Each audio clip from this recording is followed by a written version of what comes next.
문재인 대통령과 윤석열 대통령 당선인이 청와대에서 만찬 회동을 진행하고 있습니다. 대선이 치러진 지 19일 만으로 어떤 얘기를 나누고 있을지 관심이 큽니다. 네, 임태희 윤석열 당선인 특별고문 최재성 전 청와대 정무수석과 계속 만나보겠습니다. 안녕하세요. 안녕하세요. 네, 안녕하세요. 저희 이 시간쯤에는 회동의 성과에 대해서 두 분과 말씀을 나눌 것으로 생각을 했는데 생각보다 길어지고 있습니다. 그렇기 때문에 이 회동이 길어지는 것이 굿뉴스일지 배드뉴스일지 거기에 대한 얘기를 좀 두 분 워낙 청와대에서 경험이 많으시기 때문에 두 분께 차례를 좀 여쭤보도록 하겠습니다. 어느 분이 먼저 말씀해 주실까요? 글쎄요, 저는 뭐 굿뉴스 무슨 나쁜 뉴스 이거보다도 예. 아마 하실 말씀이 많을 거예요. 특히 이 윤석열 그 당선자는 아마 오늘 그냥 또 약주도 한 잔 또 와인도 예. 포도주도 한 잔 그 한 걸로 이렇게 나오던데 아마 좀 할 얘기가 많았을 걸로 이렇게 생각이 됩니다. 예. 근데 아마 여러 가지 뭐 분위기는 좋게 저는 그 대화가 지금 진행되고 있으리라고 생각합니다. 지금 회동이 한 2시간 50분 정도 진행이 됐고 그러니까 6시에 시작해서 8시 50분경에 끝났다라는 소식이 들어오고 있습니다. 역대 가장 늦은 만남. 어쨌든 3시간 가까이 진행된 것인데 그 전에 얘기들이 워낙 많은 것들을 얘기할 것이다라는 관측들이 많았기 때문에 충분한 시간이었을지 아니면 어느 정도의 그동안의 갈등의 골을 좀 메울 수 있는 그런 시간이었을지 궁금합니다. 자꾸 이렇게 그 영수회담 하듯이 또 무슨 협상하듯이 당선인과 문 대통령님 만남이 이렇게 진행이 돼 왔거든요. 그게 네. 잘못된 거예요. 그래서 역대 어느 경우에 이렇게 옵션을 걸고 그거 가지고 공방하고 만나느니 마느니 그래서 이거 자체는 무슨 협상하고 협상문을 생산해내는 것이 성공이다. 이렇게 규정할 수 없는 성격이거든요. 예. 그래서 이번은 좀 잘못 진행되어 온 과정이다. 그래서 매우 이례적인 과정이다 이렇게 보고요. 그래서 아마 구체적인 어떤 협상문처럼 이렇게 뭘 결론을 짓고 발표하고 이런 거는 안 맞습니다, 원래. 그래서 큰 방향, 또 인수인계에 대한 이제 큰 흐름 방향, 기준 뭐 이런 것들을 좀 주고받지 않을까. 그래서 좀 굉장히 이례적으로 잘못 진행되어 온 이것이기 때문에 만시지탄의 가문이 있지만 다시 당선인과 현직 대통령의 만남의 성격대로 오늘 이렇게 진행되지 않겠느냐. 네. 그렇게 생각이 됩니다. 네. 네, 저 생각에도 의제가 많아서 네. 저렇게 대화가 길어진 게 아니고 아마 그냥 그 평소에 이렇게 그 나누고 싶었던 얘기들을 허심탄회하게 그런 나누는 자리였을 걸로 저는 추정이 돼요. 자, 그러면 과연 어떤 얘기들이 좀 나눠졌을지 저희가 예측을 좀 해보면요. 가장 중요하게 다뤄질 의제 두 분께서는 또 어떻게 생각하시는지 궁금하거든요. 먼저 임 고문께서 말씀해 주실까요? 글쎄요, 이게 곧 발표될 거기 때문에 네. 어떻게 말씀을 드려야 될지 모르겠는데 네. 저는 가장 기본적인 거는 아마 인수위원회 활동 그거에 대해서 좀 긴밀히 협조해서 인수인계가 원활하게 이루어지도록 좀 이렇게 도와주십시오. 저는 그런 얘기가 아마 있었을 걸로 봅니다. 그 당선인은 당연히 그렇게 그 문재인 대통령께 그 했을 테고요. 이제 그 다음에 예. 또 여러 가지 최근에 뭐 저희가 추진하고자 하는 가장 큰 일들이 뭐 코로나에 관련된 소상공인 또 이 자영업자에 대한 추경 문제가 지금 또 시급한 과제로 이렇게 대두되고 있고 또 국회가 이제 이 지금 아무래도 민주당 그 다수 의석으로 분포가 돼 있는 만큼 아마 동시에 이 국회에서도 그 여러 가지 인수위에서 추진하고자 하는 뭐 이런 문제들에 대해서 좀 그 협조할 수 있도록 뭐 도와주십시오 하는 부탁이 저는 있을 수 있다고 보고 네. 구체적으로 뭐 예를 들면 그 여러 가지 뭐 인사 문제나 이런 문제들에 대해서는 저는 그것 때문에 뭐 말씀이 길어졌을 것 같지는 않아요. 예. 아마 제가 볼 땐 이 그동안에 이제 또 그 여러 가지 언론을 통해서 예. 그 그 선거 과정에서도 그렇고 뭐 있었던 이런 이제 그 오해도 있고 그렇죠. 또 설명하고 싶은 또 그런 내용도 있을 테고 해서 그러한 이 얘기들을 그냥 그 허심탄회하게 또 가볍게 이렇게 나누는 그 대화가 좀 길지 않았나 이렇게 좀 생각이 됩니다. 이 여러 가지 의제 자체가 불필요한 회담이다라는 거에는 뭐 두 분 다 동의를 하시는 것 같은데 그동안에 언론을 통해서 그리고 양측 관계자를 통해서 나왔던 갈등의 소지가 있었던 부분들 그러니까 이를테면 청와대 대통령 집무실 이전 문제나 뭐 감사위원 2명에 대한 제청 그리고 공공기관장 인사들도 그렇고요. 이명박 전 대통령에 대한 사면 문제도 네. 핵심 관계자를 통해서 얘기가 나오면서 네. 원했던 원하지 않았던 간에 의제로 얘기가 됐기 때문에 이런 것들 중에서 하나하나를 이거 협상합시다는 아니더라도 그래도 어느 정도의 반드시 공감대가 좀 이루어져야 되는 부분들 특별히 그렇게 관심을 두고 봐야 되는 부분들이 있을까요? 예컨대 이제 우리 임태희 실장님 말씀하신 인수위 활동 또 이런 것에 대해서 당선인이 원활하게 좀 할 수 있도록 좀 해달라. 문재인 대통령도 공감을 하고 그렇게 하겠다. 예. 뭐 이런 정도가 제가 보기에는 이제 주된 얘기일 것 같고요. 네. 인사 문제나 전 이명박 대통령 사면 문제나 이런 문제, 집무실 문제 이거는 첫 번째로 시기적으로 지나간 문제가 돼 버렸어요.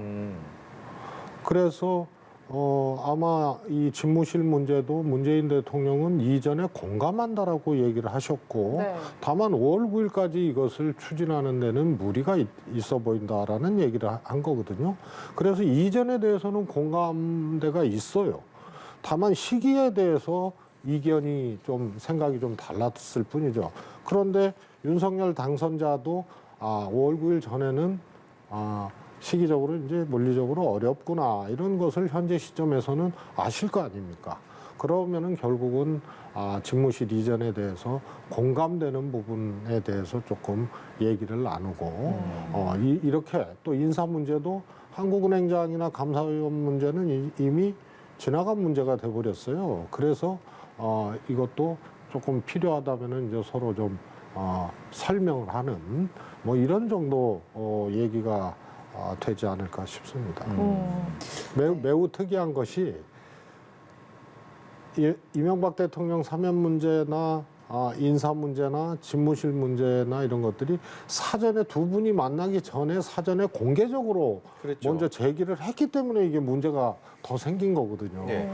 예를 들어서 오늘도 당선인이 이명박 전 대통령 사면 문제를 꺼낼 수도 있지 않습니까? 그렇죠. 그런데 거기에 대해서 공감할 수도 있고 조금 뭐 여러 가지 생각해 봐야 될 측면이 있다라고 문 대통령이 또 생각하실 수도 있고 그러나 만약에 공감을 했다 하더라도 그걸 오늘 또 얘기할 수는 없는 거 아닙니까? 네. 그런데 이런 사안을 사전에 막 당선인 측에서 먼저 얘기하고 이러다 보니까 네. 이게 굉장히 꼬이게 되고 비정상적으로 진행된 격이 돼버렸죠. 그래서 오늘은 지나간 거는 지나간 거, 또 설명이 필요한 거는 필요한 거, 그다음에 현재 또 주고받아야 될 코로나 상황이라든가 네.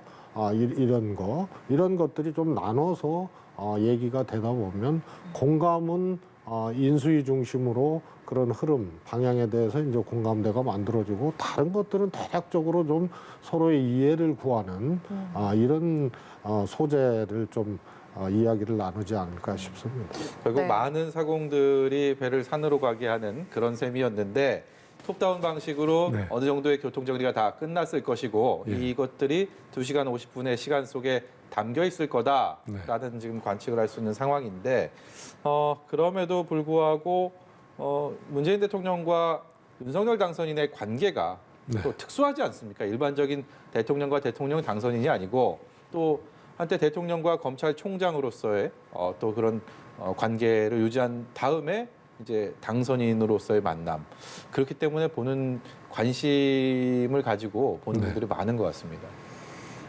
이제 그렇겠죠. 예. 예, 아무래도 이제 정선 관계하고는 달라진 위상 예. 속에서 네. 또 만나니까 다를 텐데 제가 볼 때는 다 이제 두 분 다 이제 여러 가지 경험을 하면서 또 이렇게 뭐 독특한 분들이 아니잖아요. 제가 볼 때는 그래서 아마 그 동안에 이제 언론이나 이런 걸 통해서 이거 지니간에 그런 게 아닌데 뭐 네. 잘못 알려줬다든가 저도 그런 뜻에서 한 게 아닌데 뭐 예를 들어서 그렇게 표현이 됐다든가 저는 제가 볼 땐 그런 문제들에 대해서 우선 아마 그거는 가볍게 저는 지나갈 그런 이 문제고 이 구체적인 쟁점은 사실은 쟁점이 이제 보도가 됐고 또 그게 공개적으로 뭐 이렇게 토론과 또 마침 갈등처럼 이게 돼서 그냥 아무 일도 없었다는 듯이 그거에 대해서 아무 것도 없이 지나가지는 않을 것 같아요. 왜 그러냐면 오늘 이제 그 양 비서실장들이 배석을 하고 있기 때문에 네. 사실은 뭐 저희들끼리 이렇게 얘기 나눴는데 뭐 이렇게 많으시면 이거 하나는 좀 오늘 정리를 해주시죠. 뭐 이렇게 사실은 할 수도 있고 제가 만약에 배석을 하는 입장이라면 저는 그렇게 했을 것 같아요. 예, 그렇게 해서 제가 보기에는 오늘 뭐 그래서 그걸 가지고 무슨 막 토론이 일어나고 의견이 있다면은 그거는 조금 더 저희들끼리 의논해서 나중에 결심을 받아서 보고 드려서 그렇게 정리하도록 하겠습니다 하고 정리를 한다든가 해서 아마 제가 볼 때는 그 동안에 이제 좀 그 간접적으로 이 소위 이제 누굴 통해서 혹은 언론을 통해서 이게 예. 서로 의사 교환이 되는 거를 직접 소통하시기 때문에 제가 볼 때는 상당 부분에서는 전 크게 이렇게 이견이 나올 부분은 많지 않을 걸로 봅니다. 예. 다만 그 쟁점이 됐던 사항들에 대해서는 뭐 조금 실무적으로 저게 공개되면서 문제가 된 거기 때문에 두 분께서 예를 들면 뭐 경위 설명하고 이해하고 뭐 그러면 앞으로 그러면 그런 문제들은 이렇게 협의하자든가 하는 정도의 내용으로 하면은 저 문제는 오늘 뭐 그냥 그런 상태로 이렇게 정리하면서 이제 아까 지나간 문제라고 하셨는데 예. 네. 그렇게 이제 정리를 해서 일단 이제 정말 지나간 문제를 정리를 하고 새로운 문제들에 대해서 협력을 더 좀 긴밀히 하자 하는 이런 저는 대화가 틀림없이 있었을 것으로 봅니다. 예. 아무래도 두 분의 공통된 말씀이 예. 어떤 의견의 차이가 있었던 그 문제에 대해서 뭔가 토론을 하고 뭐 협상을 하기보다는 예. 서로 공감대를 예. 확인하고 또 이해를 구하는 그런 시간이 됐을 거다 이렇게 말씀을 좀 하신 것 같습니다. 오늘 만남의 의미를 좀 더 분석을 해볼까 하는데요. 원래 역대 대통령과 당선인이 청와대 본관의 백악실에서 만나는 게 관례였는데 이번에는 청와대 상춘제에서 만났습니다. 이 청와대 상춘제에서 만났다는 게 또 어떤 의미가 있을지 짚어주시면 좋을 것 같거든요. 우선 뭐 상춘제가 이제 아시다시피 이제 트럼프 대통령도 초치를 해서 만나셨던 장소이기도 하고 네. 그런데 문 대통령님의 일종의 이제 배려, 예우 이런 것들이 아주 돋보이는 부분이라고 봅니다. 왜냐하면 본관 같은 경우에는 또 그 전에 이제 검찰총장으로 또 대통령으로 이렇게 만났던 장소인데 이미 아는 지- 장소. 예, 근데 지금은 좀 상황이 바뀌어서 현직 대통령과 당선인이 만나는 거니까 아무래도 이제 그런 기억이 있는 검찰총장과 대통령 이렇게 만나는 과거 장소보다는 새로운 장소로서의 상춘제가 훨씬 더 이렇게 예우하고 고민했던 이제 문 대통령의 이제 흔적이 조금 여실히 보여지지 않나 싶고요. 또 실제로 상춘제 가면은 뭐 이렇게 얘기가 잘 되고 마음이 이렇게 조금 이렇게 뭐라 그럴까요? 좀 오픈이 된다 그래야 되나요? 그 분위기도 그렇습니다. 그래서 그런 점들을 다 감안을 하신 게 아닌가 싶고요.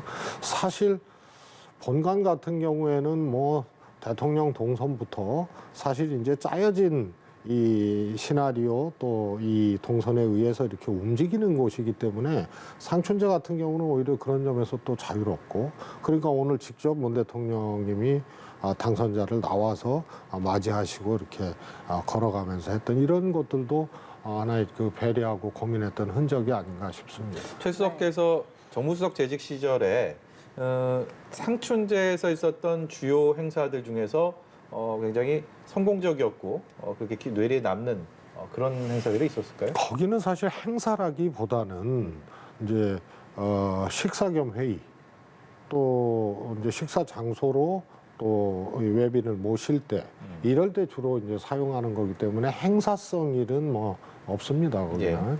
그래서 조금 이렇게 가까운 자리에서 이렇게 이야기 나누고 또 오만찬을 할 수 있는 그런 이제 거기 때문에 이제 행사적 성격하고는 조금 다른 거죠. 그래서 뭐 예컨대 뭐 때로는 이제 안보 관련된 안보실장님 또 뭐 국정원 뭐 등등등 해서 거기서 그런 이제 중요한 식사 겸 회의도 하기도 하고요.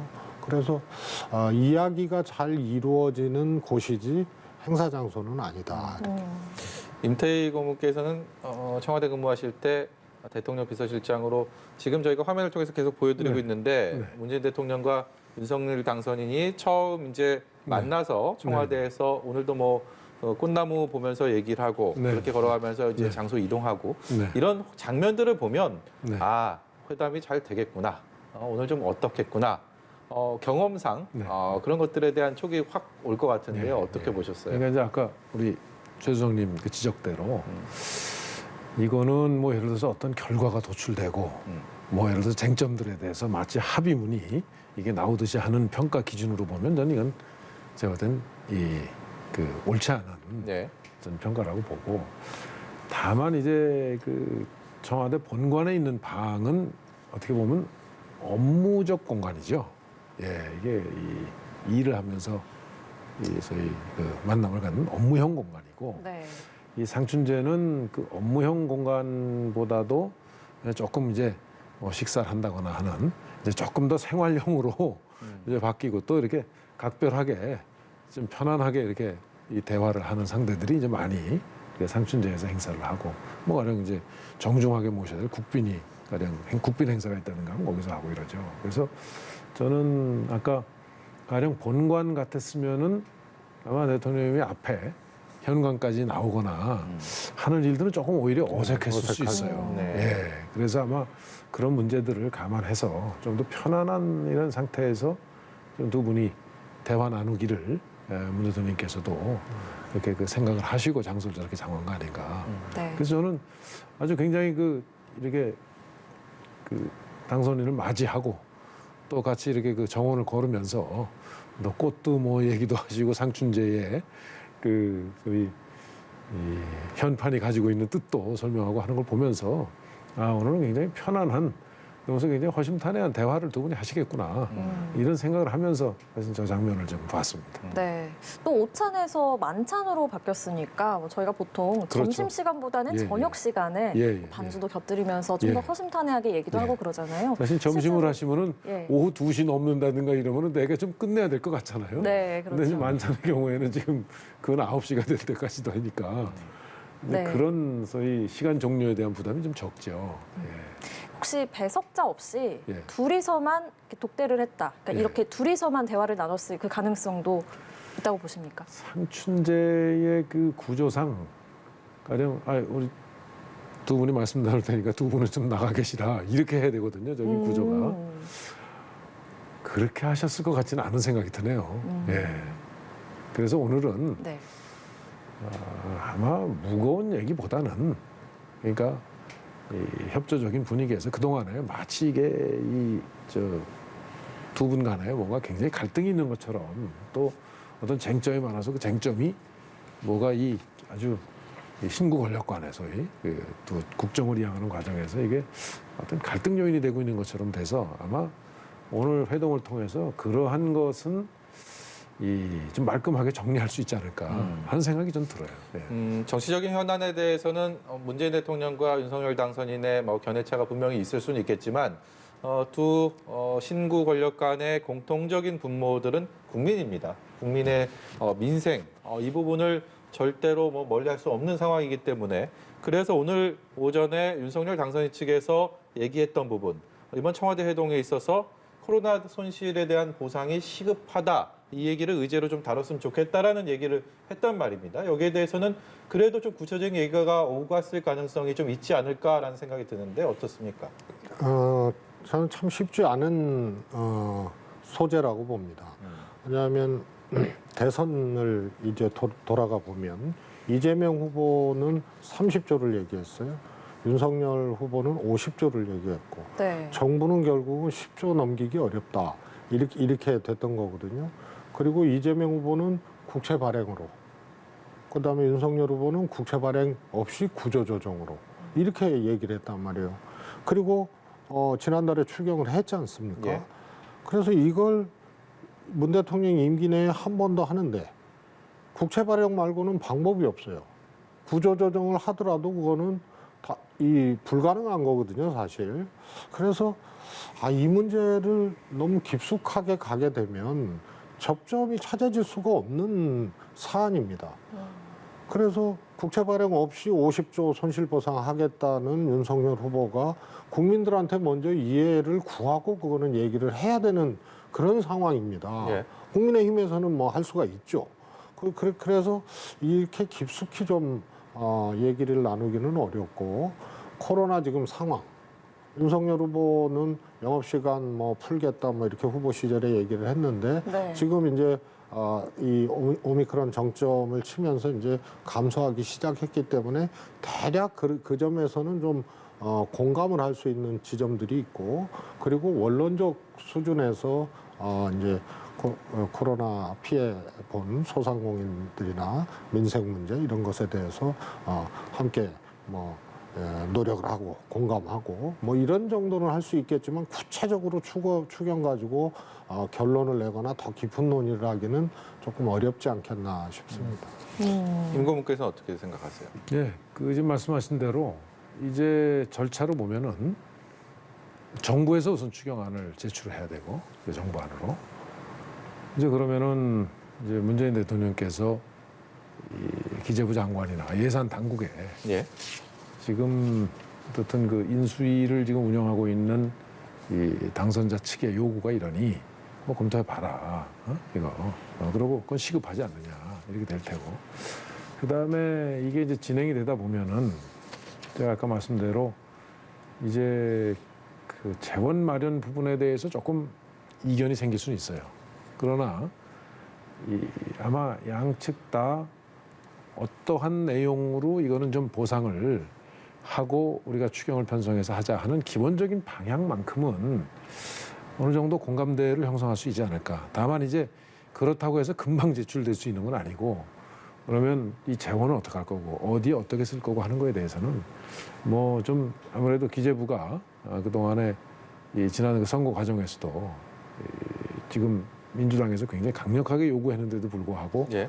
사실은 좀 그 금액에 대해 상당히 난색을 표했지 않습니까? 네. 이제 그러한 입장이었기 때문에 한번 인수위 측하고 기재부하고 그 문제에 대해서는 한번 좀 논의를 해주기를 이렇게 그냥 이렇게 바라는, 저는 그런 의사표시 정도 할 수 있지 합의를 해서 이 문제도 네. 그럼 언제까지 처리하자든가 하기는 그거 굉장히 어려울 것 같아요. 왜냐하면 예. 또 정부라고 하는 또 그 일종의 이 실제 작업을 해야 되는 이 정부가 있기 때문에, 예. 그래서 이 문제는 아마 크게 시급성 공감하고 네. 또 이 피해 보상 문제에 대해서 충분히 입장을 서로 이해하고, 그러니까 정부로 하여금 한번 기초 작업을 해서 최대한도로 빨리 이 문제는 국회에서도 또 협의가 필요하니까 협의를 하는 방향으로 입장을 그냥 이렇게 모으는 게 아닐까. 예, 그렇지만 그게 실제 실행되기까지는 여러 가지 지금 그 절차와 난관이 이렇게 있기 때문에 제가 볼 때는 뭐 그런 부분까지 국회가 할 부분까지 합의해서 두 분이 이렇게 정리하기는 이거 어려울 것이다. 네. 다만 다시 큰 방향은 아마 네. 어느 정도 정할 수 있지 않을까 봅니다. 예, 저희 다시 한번 정리를 해드리도록 하겠습니다. 문재인 대통령과 윤석열 당선인이 오후 6시에 만찬 회동을 시작을 했고요. 그리고 2시간 51분, 정확히 2시간 51분 동안 회동이 진행이 됐습니다. 8시 50분을 조금 넘겨서 회동이 끝났고요. 아직까지 공식적인 브리핑은 없습니다. 근데 지금까지 들려온 얘기는 저희가 자막을 통해서도 전해드렸지만 윤석열 당선인 측에서 이 회동 결과에 대한 브리핑을 할 것이다라고 밝혀왔고요. 그리고 네. 박경미 청와대 대변인은 이것이 당선인에 대한 배려의 성격이다라고 또 설명을 하고 있습니다. 잠시 뒤에 윤석열 당선인 측에서 오늘 두 친구 당 권력 간의 만남, 굉장히 오랜만에 우여곡절 끝에 생사돼서 과연 2시간 50분 동안 어떤 얘기를 나눴는지에 대한 브리핑은 직접 들어보시면 그때 다시 또 얘기를 나눌 수 있을 것 같습니다. 계속해서 네. 대담 이어가도록 하죠. 네, 그 식사 메뉴에 대해서도 좀 짚어보면요. 뭐가 나왔을까 많은 분들이 궁금해하실 것 같습니다. 레드 와인을 곁들인 한우 갈비, 봄나물, 비빔밥 만찬이었다고 하는데 이 비빔밥이라고 하면 어떤 화합의 의미 이런 게 있다고 봐야 될까요? 그런 점에서 메뉴 선정을 이렇게 한 걸까요? 뭐 거기까지 모르겠습니다만 그래도 그렇게 의미를 부여하는 것이 좀 낫지 않겠나 싶습니다. 뭐 비빔밥도 그렇고 또 우리 한국 음식이 이렇게 융복합이 많이 된 경우 음식들이 많지 않습니까? 그래서 대표적으로 비빔밥이 또 그런 의미를 부여하는 것도 좋다고 생각을 합니다. 근데 아마 윤 당선인께서 아무래도 또 이렇게 육식이나 뭐 이런 것도 굉장히 이렇게 좋아하시는 걸로 뭐 이렇게 자세히는 뭐 확인을 안 했습니다만 보통 이렇게 보도되거나 했을 때 음식을 주로 그렇게 많이 선택을 하시더라고요. 윤 당선인이요? 예, 윤석열 당선인이. 그래서 뭐 갈비라든가 이런 것도 또 그런 이제 배려가 있지 않았나 싶고요. 또 통상 뭐 이것 좀 다른 얘기지만요. 원래 영수회담을 하면은 야당 쪽에서 먼저 브리핑을 하고 그다음에 청와대에서 필요한 거는 이제 확인을 해주는 이런 방식으로 하기 때문에 그런 점에서는 당선인 쪽에서 또 브리핑을 먼저 하는 것이 그것은 어찌 보면은 그 당연한 거라고 생각을 하고요. 그것도 굳이 뭐 박경미 대변인은 배려 차원이라고 하는데 원래 그렇게 하는 겁니다. 예. 저희는 이런 회담들을 하면 언론에서는 식사 메뉴가 무엇이었는지 저희 조금 전에 한보선 앵커도 이것이 비빔밥이 화합의 의미였을까라는 얘기를 했을 때 두 분께서 이렇게 미소를 지으셨는데 어떤 의미가 있는지 하나하나에 다 의미가 있지 않을까라는 생각을 하곤 했습니다. 그런데 예. 실제로 메뉴 선정하는데 어떤 것들 가장 먼저 고려하고 합니까? 제가 볼 때는 그렇게 해석하시는 걸로 하는 게 좋을 것 같아요. 왜 네. 그러냐면 뭐 이제 식사를 정하면 한식으로 하겠느냐, 제가 볼 때 한식으로 하겠는가, 뭐 가령 중국식으로 하겠는가, 뭐 그럴 거예요. 네. 그러다고 저기에서 뭐 일식이나 이탈리안을 하자고 그러기는 어렵고 청와대의 여러 가지 그 상황이 아마 한식 아니면 잘하면 뭐 중국식을 섞어서 하는 퓨전일 텐데 제가 볼 때는 그 선택의 여지가 그렇게 메뉴가 넓지 않아요. 예, 그 청와대가 이 사실은 음식 선택의 여지가 많지 않아요. 그러면 제가 볼 때 제가 기억나는 거는 뭐 진짜 국밥이나 네. 예? 뭐 아니면은 그냥 이 무슨 탕이나 예를 들어서 뭐 이렇게 아니면 사실은 지금 나온 저 메뉴일 거예요. 크게 저는 바뀌지 않았을 걸로 봅니다. 그게. 예, 상춘제에서는 그래서, 예. 뭐 특별한 경우가 뭐 있지 않는 한은 예. 한식이죠. 예, 한식이죠. 상춘제 예, 양식도 한식이에요. 그렇고 예, 그러니까. 한옥으로 그렇게 적고. 예, 그래서 제가 보기에는 이제 아마 비빔밥을 정할 때는 그래도 네. 뭐 기왕이면 그래도 이 화합의 이런 그 분위기를 그래도 좀 의미 부여하기 위해서 비빔밥 하시면 어떠냐 하고 제가 볼 때는 아마 청와대에서 준비하는 메뉴는 아무래도 청와대 짰을 테니까 대통령에게 그렇게 의미를 설명드리고 짜지 않았을까 이런 생각이 들어요. 예. 네, 또 궁금한 게요. 예. 저녁 시간에 이제 반주를 곁들인다고 하면은 네. 상춘제에서는 뭔가 우리나라 전통주 이런 걸 네. 먹을 것 같은데 레드 와인을 곁들여서 식사를 했단 말이에요. 이 레드 와인은 그러면 예. 혹시 어떤 의미가 있는 겁니까? 저는 그건 진짜 의미 모르겠는데 네. 통상 이제 그 전에 보면은 뭐 우리 예를 들어서 막걸리를 한다든가 네. 뭐 우리 저 전통술을 한다든가 이렇게 해서 반주를 곁들이는 경우도 있는데 뭐 자연스럽게 레드 와인도 저게 뭐 어디 저 국산 레드 와인은 아니었답니까? 혹시 그런 걸 확인 안 되나요? 그래서 제가 보기에는 네. 뭐 그렇게 이 비빔밥 정도 하면서는 제가 볼 때 이런 의미에서 뭐 이렇게 하면 어떠시냐 하고 건의를 했을 테고 글쎄요 레드 와인은 저도 잘 모르겠네요. 어떤 예. 의미 부여하기가 저도 힘드네요. 예. 예, 네. 마지막으로요. 예. 앞선 기억을 되돌려 보면 김영삼 대통령과 김대중 당시 당선인은 한번 만난 것이 끝이 아니고 주례 회동을 했습니다. 한번 만남 이후에 또다시 계속 이 인수인계 작업 과정에서 여러 차례 만나면서 어떤 그런 모범적인 또 모습들을 국민들에게 보여줬는데 굉장히 어렵게 문 대통령과 윤 당선인이 만났습니다. 이후에 또 추가적인 만남이 혹시 있을까요? 어떻게 예상하십니까? 그거는 모르겠습니다만 사실 김대중 대통령 당선인 당시는 좀 전반적인 상황이 이제 IMF 그런 이제 국가 환란이라든가 뭐 이런 것들이 이제 닥쳐온 상황이기 때문에 아마 그렇게 이 두 분이 주례 회동처럼 만나는 것이 어떻게 보면 이게 굉장히 필요했고 예. 또 자연스러운 상황이었을 겁니다. 근데 지금 상황에서 계속 당선인과 문 대통령이 또 만나고 할 만한 그런 상황이냐 이런 것은 그 당시 상황하고 등치시켜서 비교하는 거는 조금 환경적으로는 조금 아닌 것 같습니다. 예.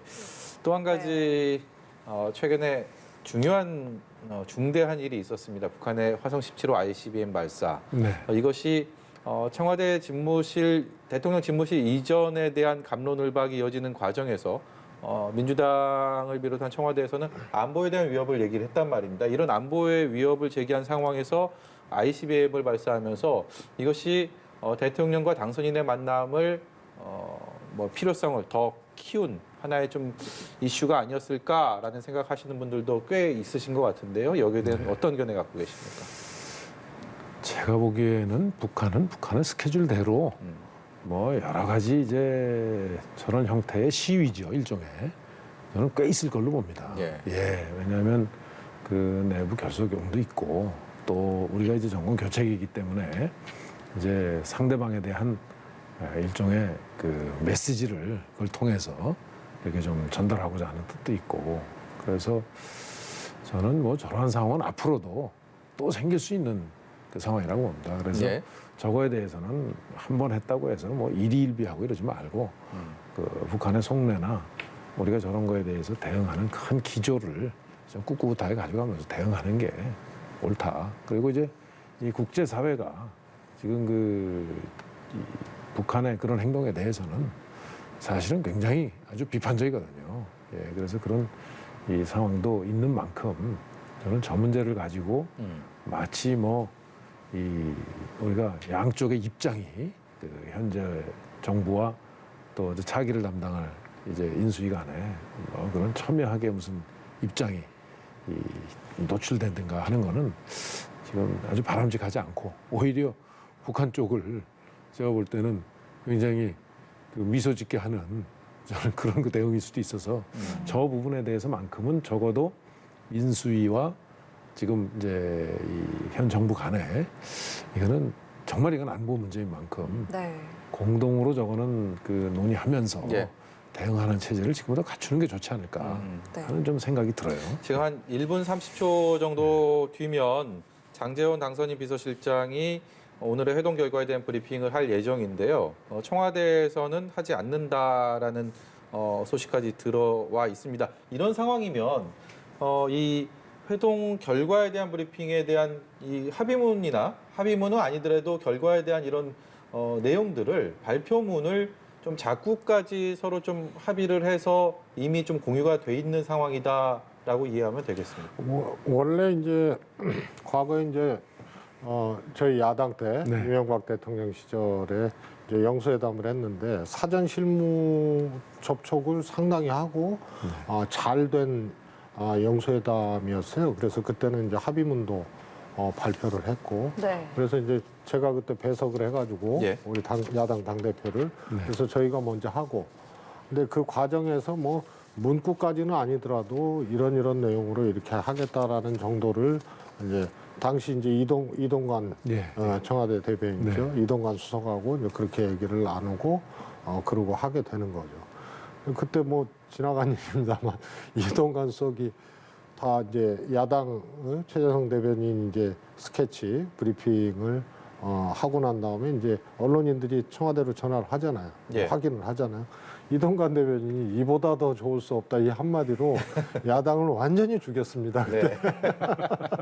그래서 오늘도 뭐 세세히는 안 하고요. 대략 이런 항목 정도 이렇게 하겠다 정도는 아무래도 조금 조율을 하지 예, 않았나 예. 싶습니다. 그러니까 네. 아주 구체적인 사항에 대한 것보다는 제가 보기엔 큰 틀에서 되게 공감했다든가 뭐 이런 형태가 나오지 않을까 저는 그렇게 좀 예상이 그런 돼요. 식이라면 뭐 발표문 자체가 길어질 가능성은 좀 희박한 거 아니겠습니까? 저도 그렇게 보이네요. 그래서 되게 분위기 설명하고 주요 네. 핵심적으로 나눈 저 대화 내용이 뭐였다는 거 소개하고 그다음에 혹시 이제 그 중에 대화를 가정해서 그거는 뭐 예를 들면 그 두 분께서 대통령님과 이 당선인께서 가장 공감한 부분이 있었으면 그런 부분에 대해서는 이렇게 그 공감이 있었다 하는 정도로 소개하는 정도로 나올 것 같아요. 이 발표문은 정해져 있겠지만 뭐 기자들의 질의응답을 받을지 안 받을지는 잘 모르겠습니다만 만일 취재진의 질문을 받게 된다면 이 답변하는 과정에서 청와대와 당선인 측의 좀 시각차가 혹시라도 네. 좀 드러날 수 있는 부분이 있지 않을까라는 생각도 드는데요. 뭐 항상 그런 가능성은 있죠. 예, 똑같은 대화를 해도 이제 그걸 해석하는 입장에서 차이가 있을 수도 있고. 그래서 제가 볼 때는 그런 문제들에 대해서 발표할 때 양측이 굉장히 사실 조심해야 되죠. 예, 네. 예, 조심해야 그 상대방 입장에서도 한번 생각해 보면서 발표를 해야 된다고 생각합니다. 그게 굉장히 중요할 것 예, 같습니다. 그러니까 아까 이제 이명박 대통령 시절에 이제 영수회담 네. 말씀을 드렸지만 그때는 아주 구체적이었거든요. 그리고 두 분이 따로 또 그렇죠. 독대를 하셨어요. 그래서 굉장히 또 영수회담도 길었죠. 예. 그런데 예를 들어서 합의 상황이 뭐 고등학교 무상교육 단계적으로 한다. 또 그 당시 이제 막 건설 경기나 뭐 이런 게 안 좋고 막 공실이 나고 하니까 유동성 공급하고 뭐 이런 거 이런 등등을 구체적으로 7개항인가 이렇게 했어요. 그런데 오늘 같은 경우에는 가령 뭐 이항기에 안보 공백이 없도록 뭐 충분히 공감을 하고 함께 대비하기로 했다. 또 인수인계 과정에서 업무 공백이 없도록 하고 원활키로 하겠다. 코로나 상황에 대해서 뭐 공감을 했고 뭐 이런 식으로 이제 나올 텐데 네. 이게 이제 언론인들 질문이나 이랬을 때 잘못 얘기를 하거나 혹은 또 아주 적확하게 이렇게 잘 설명을 안 하고 설명을 못 하고 혹시 뉘앙스 차이 또 주파수 차이 이런 게 느껴지게끔 되면은 이게 이제 또 화근이 될 수가 있기 때문에 아마 당선인 측에서도 그런 예. 것들을 다 감안하고 고려해서 잘 신중하게 이 질의응답도 있다면 하지 않을까 싶습니다. 예. 저희는 임태희 당선인 특별고문 그리고 최재성 전 청와대 정무수석과도 여기서 인사드리도록 하겠습니다. 오늘 말씀 고맙습니다. 고맙습니다. 네, 감사합니다.